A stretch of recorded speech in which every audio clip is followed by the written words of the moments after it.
Matapos ang ilang araw na hindi humarap sa publiko, umuwi kagabi sa Davao City si Pangulong Duterte.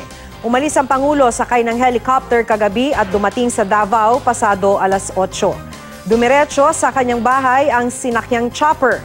Bago bumalik ang Pangulo sa kanyang hometown, naglabas ng mga litrato ang Malacanang para sagutin ang tanong kung nasaan ang Pangulo. Sa mga litrato, makikitang nagbabasa ng dokumento ang Pangulo sa loob ng kanyang kwarto sa bahay pagbabago kahapon. Huling nakita ng publiko ang Pangulo noong linggo nang gawaran ng military honor sa Villamor Air Base ang mga namatay sa Marawi.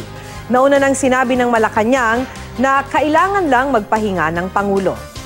Ayon naman kay Senador Kiko Pangilinan, kung may karamdaman ng presidente na makakahadlang sa pagganap niya sa mga tungkulin bilang Commander-in-Chief, nararapat lang na malaman ito ng publiko.